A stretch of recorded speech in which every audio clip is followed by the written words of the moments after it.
Memory क्या होती है और इसके कितने टाइप होते हैं। तो मेमोरी जो है वो कंप्यूटिंग सिस्टम का एक सबसे आवश्यक एलिमेंट है, क्योंकि इसके बिना अगर हम यूज़ करेंगे तो वो सही से यूज़ नहीं कर पाएंगे कंप्यूटर को। Computer memory mainly two types की होती है, रैंडम एक्सेस मेमोरी यानी कि रैम और रीड ओनली मेमोरी यानी कि रोम। रैम को हम वॉलेटाइल मेमोरी और रोम को हम नॉन वॉलेटाइल मेमोरी कहते हैं। तो सबसे पहले हम जान लेते हैं रैम क्या होती है। रैम को रैंडम एक्सेस मेमोरी कहा जाता है। इस मेमोरी में जो है वो प्रोग्राम को हम अपने थोड़े ही टाइम के लिए रख सकते हैं, क्योंकि ये मेमोरी तब तक ही वर्क करेगी जब तक कंप्यूटर ऑन रहेगा। कंप्यूटर को ऑफ करते ही रैम में जो भी स्टोर इन्फॉर्मेशन होगी वो डिस्ट्रॉय हो जाएगी। कंप्यूटर के ऑन रहने पर प्रोसेसर रैम में स्टोर डेटा और इन्फॉर्मेशन के बेस पर ही कार्य करता है। इस मेमोरी को यानी कि रैम को हम रीड राइट मेमोरी या मुख्य मेमोरी या फिर प्राथमिक मेमोरी भी कहते हैं, क्योंकि इसमें जो स्टोर इन्फॉर्मेशन होती है उसको प्रोसेसर पढ़ भी लेता है और उसको चेंज भी कर सकता है। रैम को मेनली हम टू पार्ट्स में डिवाइड करते हैं, डी रैम और एस रैम। ठीक है, डी रैम को हम डायनेमिक रैम, एस रैम को हम स्टैटिक रैम बोलते हैं। तो हम देख लेते हैं डी रैम क्या होती है। डी रैम जो है उसका मतलब होता है डायनेमिक।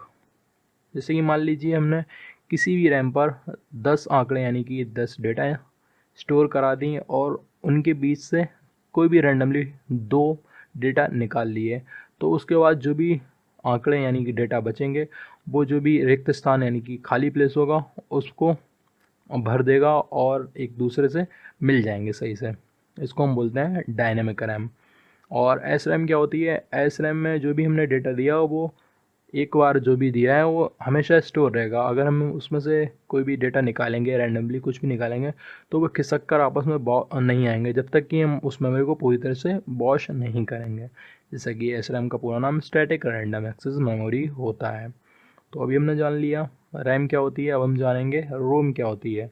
रोम को रीड ओनली मेमोरी कहते हैं। ये मॉडर्न कंप्यूटर में बहुत ही ज़्यादा इम्पॉर्टेंट मेमोरी है, क्योंकि इसमें जो भी इंफॉर्मेशन होती है उसको सिर्फ पढ़ा जा सकता है, चेंज नहीं किया जा सकता।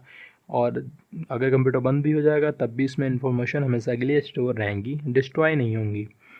बायोस नाम की एक प्रोग्राम है जिसको रोम का एग्जांपल बोलते हैं, जो कंप्यूटर के ऑन होने पर उसकी सभी इनपुट युक्तियों की जांच करने के लिए और कंट्रोल करने का काम करता है। रैम को हमने 2 पार्ट्स में डिवाइड किया था, रोम को हम 3 पार्ट्स में डिवाइड करते हैं, P ROM, E P ROM और ई ई पी रोम। तो पी रोम क्या होता है। पी रोम जो है वो यूज़र के द्वारा प्रोग्राम खुद से किया जा सकता है, मतलब यूज़र खुद से बना सकता है, और एक बार प्रयोग किए जाने के बाद इसमें डेटा को निर्देश को हम नहीं बदल सकते हैं। इसके बाद ई रोम क्या होती है। ई रोम होती है erasable programmable read only memory. इसे रिप्रोग्राम कर सकते हैं हम। इसमें स्टोर प्रोग्राम जो भी है उसको परावैज्ञानिकरणों के माध्यम से हम मिटा सकते हैं और इसको दोबारा यूज़ में ला सकते हैं। ई रोम क्या होती है। Electrically erasable programmable read only memory. तो ई रोम जो होती है वो स्टोर डेटा को, प्रोग्राम को मिटाने के लिए कोई भी एक्स्ट्रा टूल की आवश्यकता नहीं होती है। कमांड्स देते हैं हम कंप्यूटर में और वो उसको इलेक्ट्रॉनिक सिग्नल्स से ही प्रोग्राम को डिलीट करके उसको ठीक ठाक कर देती है। सो अभी हमने जाना मेमोरी के बारे। Hello, in this video, we are going to understand how computers work. We have already learned that computer is an electronic device which processes instructions given by us. For example, you use your mouse to draw or use your keyboard to write mails on the computer. You can then ask your computer to print the amazing drawing you made on the computer or command it to send the email to your friend. So the computer takes in some input, does some processing on it, and then gives some output. This is called as IPO cycle or input process output cycle. Let's understand each of them. First is input. It is responsible for providing some information or instruction to the computer. It can be through mouse, keyboard, or even voice command through your speaker. Input is a combination of data and instruction.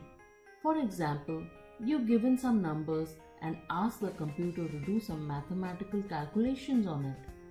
Big banks, schools, business give even large amount of data to computers for processing, like processing exam results, money transfer, etc. All of these are input to the computer.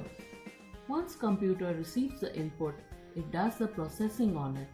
This is the responsibility of CPU or Central Processing Unit to do the work as per your instructions.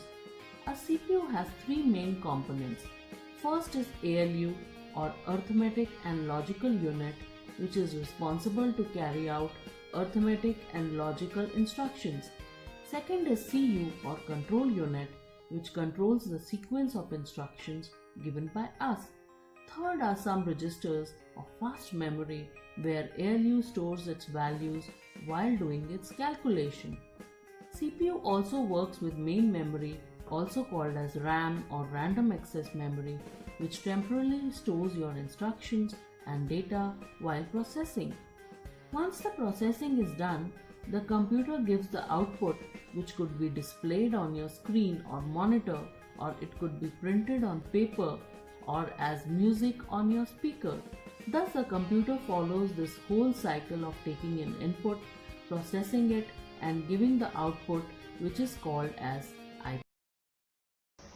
Computer hardware का एक part है central processing unit. देखते हैं central processing unit का क्या work है computer के अंदर। देखिए सीपीयू के अंदर दो मेजर पार्ट होते हैं, एएलयू और कंट्रोल यूनिट। कंट्रोल यूनिट का काम क्या है? कंट्रोल यूनिट का काम यह रहता है कि हमारे प्रोग्राम के पूरे इंस्ट्रक्शंस, कुछ भी एग्जीक्यूट प्रोग्राम, कोई भी प्रोग्राम एग्जीक्यूट हो रहा है वो इंस्ट्रक्शन होंगे मेन मेमोरी में। मेन मेमोरी से इंस्ट्रक्शन को फेच करना, एक्सट्रैक्ट करना, उसे एएलयू के द्वारा एग्जीक्यूट कराना, फिर वो रिजल्ट जाके मेन मेमोरी में राइट कर देना, यह कंट्रोल यूनिट का काम है। उसका काम क्या है कंट्रोल यूनिट का? कि मेन मेमोरी से इंस्ट्रक्शन को फेच करके एग्जीक्यूट कराना और रिजल्ट फिर उसमें राइट कराना। और दूसरा बात है तो ये कंट्रोल यूनिट का ये भी रिस्पॉन्सिबिलिटी है कि जो बाकी के जितने भी चिप्स है इसके अंदर जो भी है, तो सब डिवाइसेस को कंट्रोल करेगा, सिग्नल्स को जनरेट करके। For example control unit main memory से इंस्ट्रक्शन को फेच करना है तो उसे क्या चाहिए, कैसा फेच करेगा? उसे एक डेटा बस चाहिए। डेटा बस के द्वारा वो इंस्ट्रक्शन कंट्रोल यूनिट तक आता है। वो डेटा बस को कि जब कंट्रोल यूनिट इंस्ट्रक्शन को फेच कर रहा है कि रीड कर रहा है, उस वक्त दूसरे डिवाइसेस वो कंट्रोल बस को रीड नहीं करना, वो एक्सेस नहीं करना चाहिए। तो इसलिए पहले है ना सिग्नल को जनरेट करके पूरे को पास करेगा कि पूरे डिवाइसेस समझ जाएंगे कि कंट्रोल यूनिट मेमोरी से इंस्ट्रक्शन फेच कर रहा है। ऐसा पूरे डिवाइसेस को कंट्रोल करेगा सिग्नल्स को प्रोवाइड करके। और एएलयू का काम यह है कि अरिथमेटिक लॉजिकल ऑपरेशंस को परफॉर्म करना। कंट्रोल यूनिट से फेच किया हुआ इंस्ट्रक्शंस एएलयू के द्वारा एग्जीक्यूट होते हैं। अब इसमें से ये यूनिट है, इनपुट यूनिट, आउटपुट यूनिट भी है। इनपुट यूनिट से हमेशा डेटा रीड होता है, आउटपुट को डेटा हमेशा राइट होता है, जाता है मेन मेमोरी से, रीड भी और राइट भी होता है।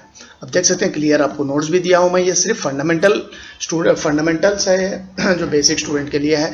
ये CPU is called as the heart of the computer. इसे कंप्यूटर को हार्ट बोलते हैं सीपीयू को। It is responsible for performing all the calculations and processings. ये पूरा इसका रिस्पॉन्सिबल है पूरे डिवाइस को कंट्रोल करना और ये अरिथमेटिक लॉजिकल ऑपरेशन परफॉर्म करना, इसका काम है। सीपीयू कंसिस्ट ऑफ टू सब यूनिट्स, एक कंट्रोल यूनिट और एक arithmetic and logical unit. Control unit का काम क्या पढ़े थे हम? Control unit is responsible for fetching and executing the instructions and control the other part of the computer. RAM से इंस्ट्रक्शन को लेके एग्जीक्यूट कराना उसका काम है, दूसरे पार्ट्स को कंट्रोल करना भी। अरिथमेटिक लॉजिकल यूनिट का क्या काम है? ALU is responsible for performing all the arithmetic and logical calculations. यह है अरिथमेटिक ऑपरेशन का। Thank you.